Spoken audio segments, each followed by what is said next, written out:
Everyone's an author, chapter 23.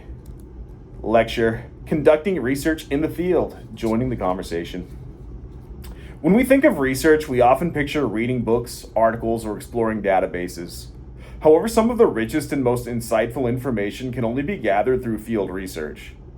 This approach involves first-hand data collection, providing perspectives that may not be available in traditional sources. Today, we'll explore various methods of field research, including observations, interviews, and surveys, and discuss how to effectively incorporate these methods into your own projects. Field research allows you to move beyond the role of a passive reader and step into the role of an investigator. By directly observing environments, interacting with individuals, or collecting data through surveys, you're contributing to the conversation with primary evidence.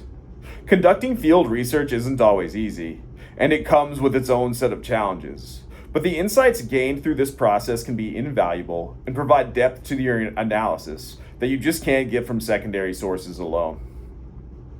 Observations, more than just people watching. Observations in research involves much more than casual people watching. This method requires a systematic approach where you carefully watch and note behaviors, interactions, and environmental factors. Observation is used across disciplines from anthropology and sociology to marketing and psychology.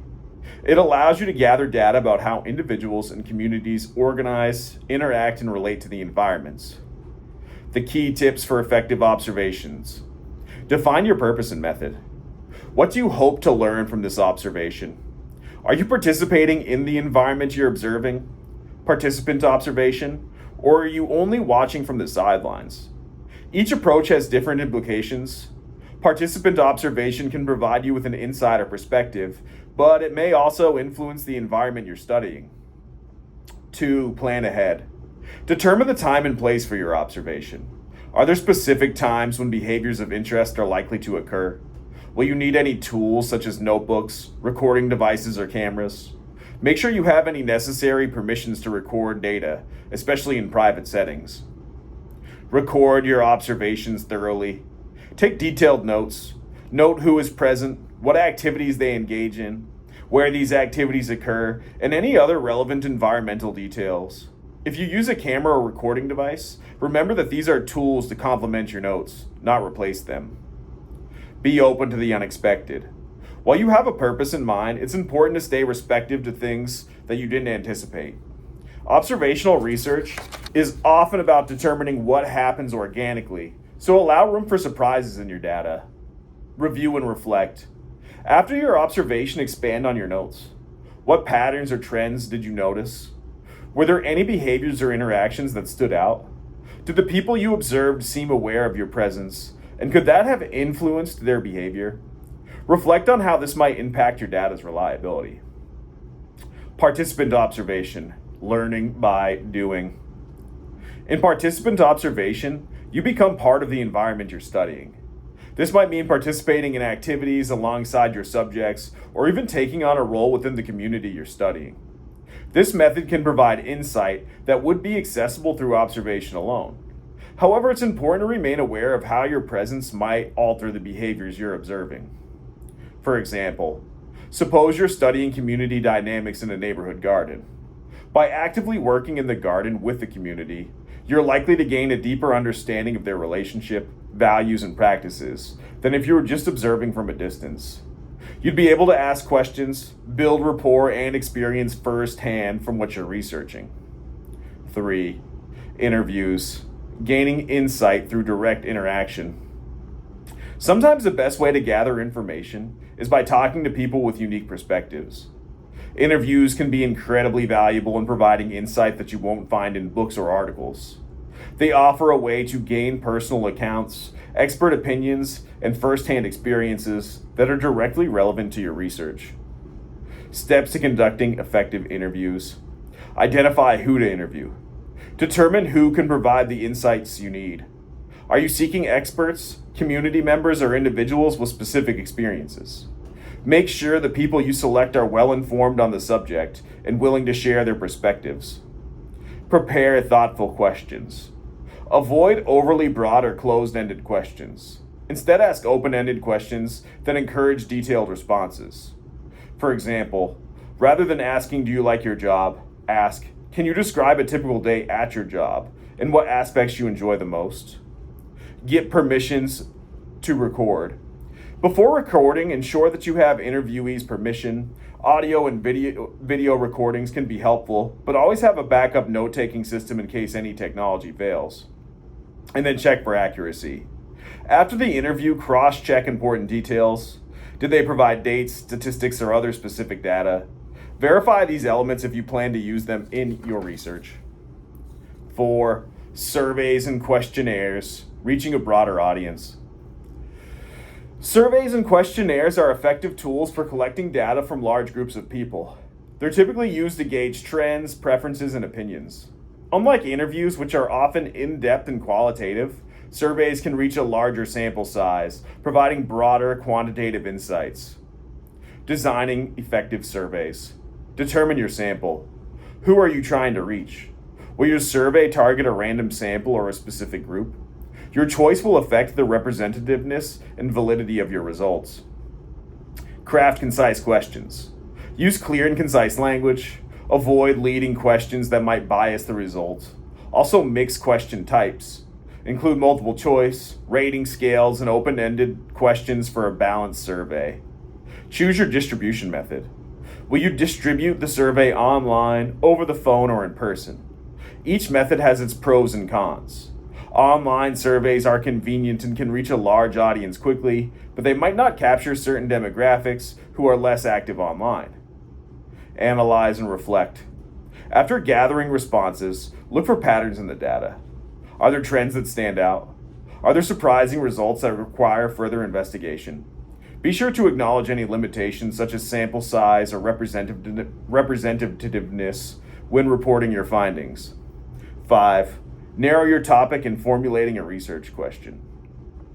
As you embark on your field research, it's essential to have a focused research question. A question that is too broad will lead to overwhelming data, while one that is too narrow might not yield enough information. Begin with a general area of interest, and then refine it based on what you observe and learn from your preliminary research. For example, start with a broad topic such as public health. Narrow it to health trends in urban areas. Then refine it further to access to healthy food in low-income neighborhoods. Finally, form a research question like, what are the primary barriers to accessing healthy food in low-income neighborhoods, and how do these barriers affect public health outcomes? 6. Analyzing your findings from data to insight. Once you've gathered your data, it's time to analyze it. This involves looking for patterns, identifying key themes, and synthesizing your observations. Don't rush this process. Thorough analysis is what transforms raw data into meaningful insights. Key steps in analysis. Review your data. Go over your notes, recordings, and survey results. What stands out? Are there any recurring themes or surprising patterns? Identify patterns and themes. Group similar observations together.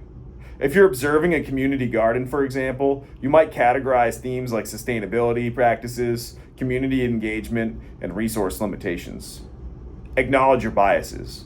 Remember that your perspective influences your observations and interpretations. Reflect on any biases you might have brought to the research and consider how they could impact your conclusions. Draw conclusions. Finally, use your data to answer your research questions. Your goal is to provide evidence-based insights that contribute to conversations around your topic. In conclusion, field research is a powerful way to engage deeply with a subject. By going directly to the source, you gain first-hand insights and gather primary data that can lead to richer understanding of your topic. Whether through observation, interviews, or surveys, each method adds a unique layer of evidence to your argument. Remember, effective research is not just about finding answers. It's about asking questions, exploring new perspectives, and contributing meaningfully to the ongoing conversation. Chapter 24, Keeping Track of Your Research. Research is no longer just about finding information. It's about managing it. In the digital age, with a constant flood of information available at our fingertips, it's easy to lose track of sources, notes, and bibliographic details. Where did that crucial piece of information come from? Was it from an online article or book you borrowed? Today's lecture is all about organizing your research effectively. We'll discuss keeping track of your sources, taking systematic notes, and building a working bibliography. These strategies will save you time and help you avoid last-minute stress. 1. Keeping track of your sources. The foundation of organized research is keeping track of your sources. As you research, you'll often consult dozens of articles, books, and websites. Relying on your memory is not a viable option. Here are some tips. Save a copy of each source. Download or print electronic sources and make photocopies of print sources. This is especially important for web content, which can change or even disappear. Organize files and folders. Use a consistent naming system and store files for a project in one folder. This makes it easy to locate specific documents. Record bibliographic information. For each source, note the author, title, URL, and date of access. This is essential for both your notes and your final bibliography. Then back up regularly. Always back up your files, whether it's on a cloud service, an external hard drive, or USB. Lost files can be a huge setback. Nothing stresses me out like seeing somebody's computer page, their main window, and it's got like 1 million files and they're not in separate files, right?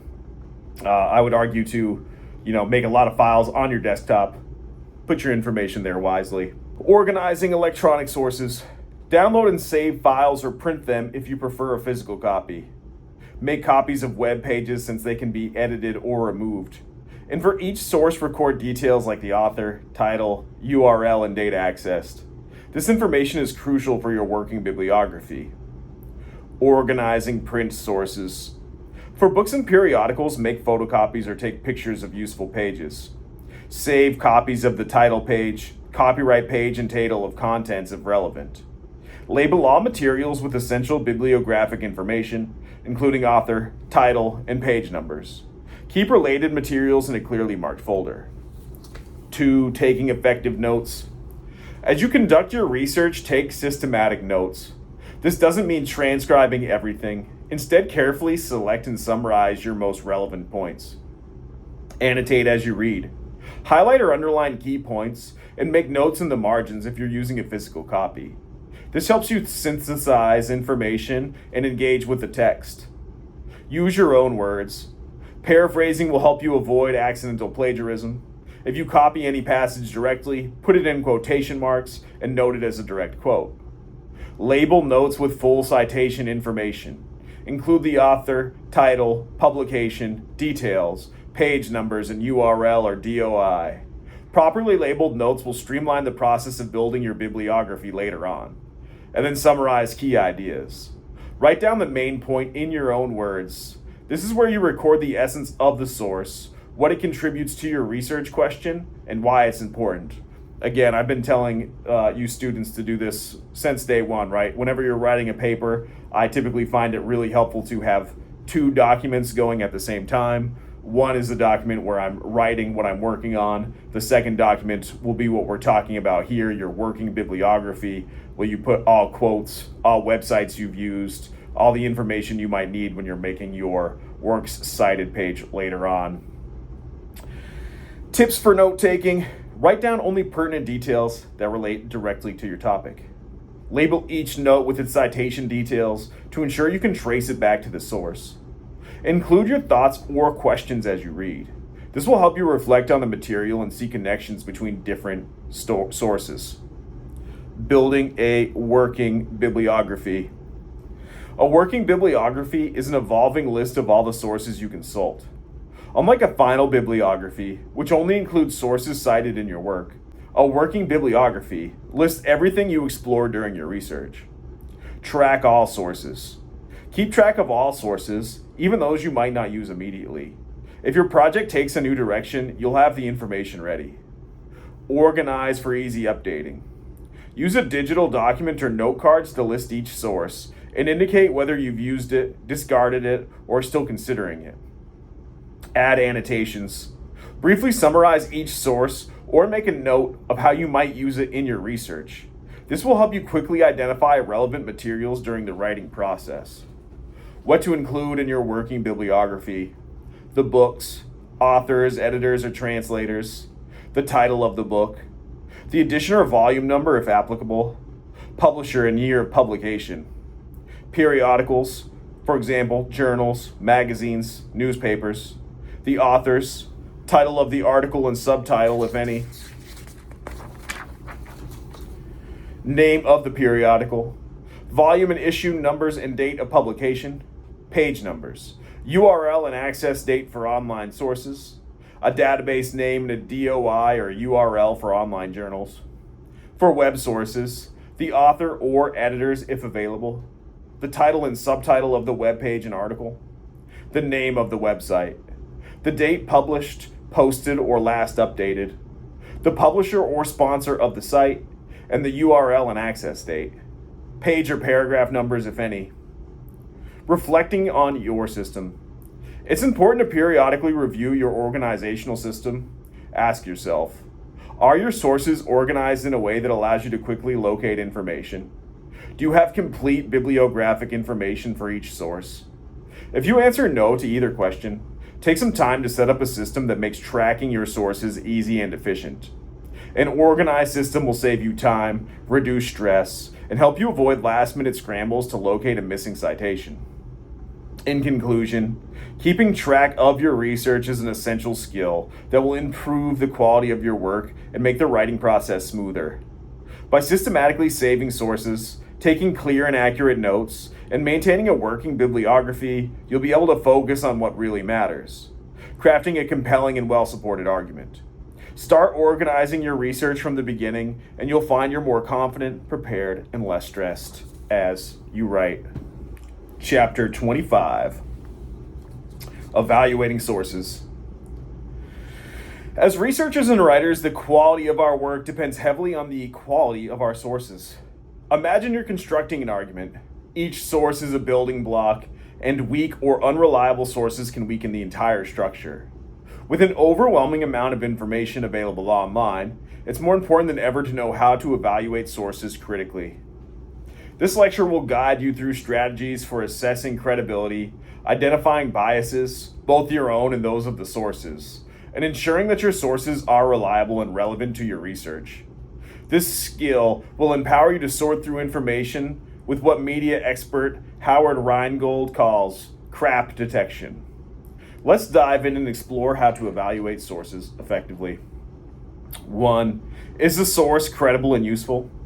When conducting research, you may encounter thousands of articles, books, and websites. How do you decide which ones to use? Start with a quick overview by answering some key questions. What's the title? Does it seem relevant to your topic? Is it serious, ironic, or humorous? Consider how tone might influence content. Is it sensationalist or extreme? Titles can hint at credibility. A title that sounds too good to be true often is. Who is the author? Are the author's credentials listed? Do they have relevant expertise? What institutions or organizations are they affiliated with? Are these affiliations likely to affect their viewpoints? Conduct a quick online search to learn more about the author. Are they respected in their field, or do they have a reputation for bias? Who's the publisher or sponsor? Is it an academic press, a reputable news organization, a government agency, or a nonprofit? Check the website's About page. What does it say about the publisher's purpose or mission? Look for clues about potential biases or agendas. What's the URL for online sources? URLs can provide clues about the nature of a site. .com equals commercial. .edu, educational, often reliable, associated with universities. .org is a nonprofit. .gov, government, generally reliable for factual information. When was it published or updated? Consider if your topic requires the latest information or if older historical sources will suffice. If the source is a web page, check that both the site and its links are still active and up to date. And then what's the genre? Is the source a report, an opinion piece, or a factual article? If it's argumentative, consider how it fits within the larger conversation on the topic and whether you have corroborating sources. 2. Practice literal and lateral reading. Literal reading. As education researcher Sam Weinberg advises, practice literal reading. This means evaluating the basics, the title, author, publisher, date, before diving deep. Don't waste time on a source until you're sure it's credible and worth your attention. And then lateral reading. Lateral reading involves leaving the sources you're evaluating to investigate it by searching elsewhere for information about it. Open a new tab, search for the author or organization, and see what others say.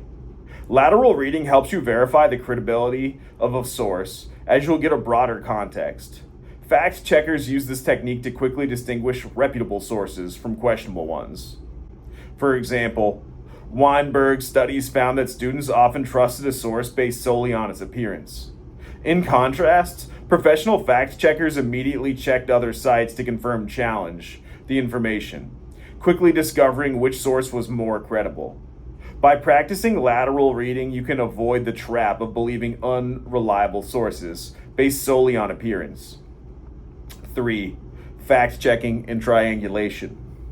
Professional fact-checking sites like factcheck.org, Snopes, and PolitiFact are invaluable resources. They help you confirm or refute claims in your sources.